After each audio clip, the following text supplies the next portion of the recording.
qui, mieux que Guy de Maupassant, aura décrit les calanques de Piana. C'étaient des pics, des colonnes, des clochetons, des figures surprenantes modelées par le temps, le vent rongeur et la brume de mer. Haut jusqu'à 300 mètres, ces surprenants rochers semblaient des arbres, des plantes, des bêtes, des monuments, des hommes, des moines en robe, des diables cornus, des oiseaux démesurés, tout un peuple monstrueux. À la nuit tombante, j'ai traversé les calanques de Piana.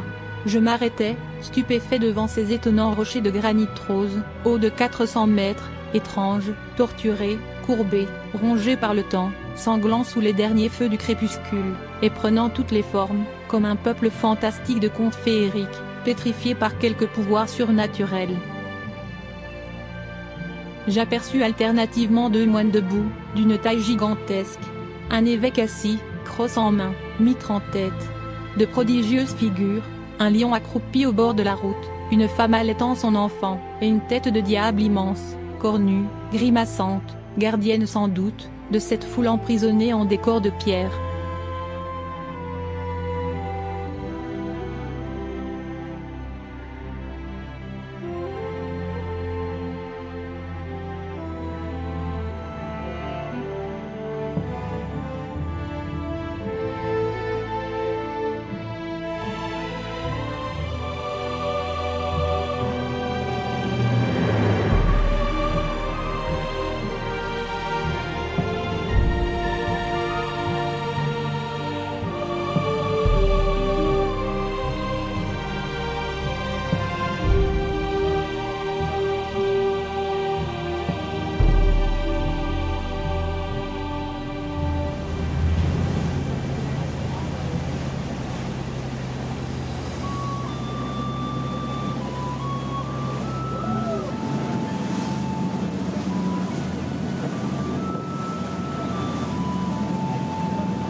La tour de Porto est située dans le fond du golfe, sur le promontoire rocheux dominant l'embouchure du Porto, sur la commune d'Ota.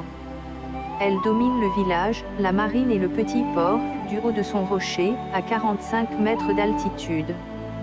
Sa fonction était donc de surveiller l'horizon, en relation avec les autres tours du golfe, et de prévenir la population de la région en cas d'alerte.